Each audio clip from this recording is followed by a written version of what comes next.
Nous allons maintenant parler de l'effet subsurface scattering, c'est-à-dire de la translucidité volumétrique, qui permet de calculer la déviation des rayons sous la surface de certains matériaux translucides. Si on prend l'exemple de la cire d'une bougie, eh bien, vous allez voir que les côtés de la bougie seront éclairés de manière différente par rapport à ce qui se trouve beaucoup plus en surface. De la même manière, l'épiderme, si on met une lampe puissante derrière une main, on verra que les côtés de la main seront légèrement lumineux par rapport à l'intérieur de votre main.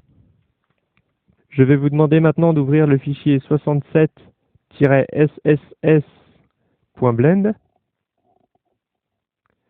Et une fois que c'est fait, on va voir ce qu'il y a dans l'onglet Subsurface Scattering. Donc, comme d'habitude, on active ou on désactive directement via la coche de l'onglet. Il y a des presets, c'est-à-dire des préconfigurations de matériaux typiques qui présentent des qualités de translucidité. Donc ici, on trouve par exemple de la pomme, du poulet, de la crème, du ketchup, du marbre. Je vous propose de passer en marbre pour voir ce que ça donne. Ensuite, en dessous, IOR, donc angle de réfraction, c'est-à-dire l'angle de pénétration du rayon lumineux. Juste en dessous, nous avons Scale, qui est la profondeur de pénétration des rayons déviés, c'est-à-dire que le scale aura un impact sur la façon dont le SSS sera profond ou pas.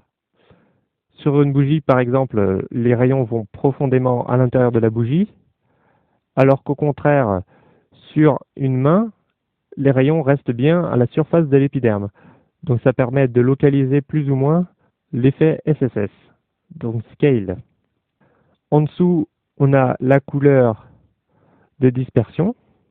Donc si on clique dessus, on retrouve un dialogue pour choisir une couleur. Blend, ça va être la façon dont on va mélanger la couleur de l'effet SSS avec les couleurs existantes. Donc le premier Color permet de mélanger le SSS avec la couleur de diffuse. Et Texture en dessous permet de mélanger le SSS à la couleur d'une texture éventuelle qui aura été mise sur le matériau.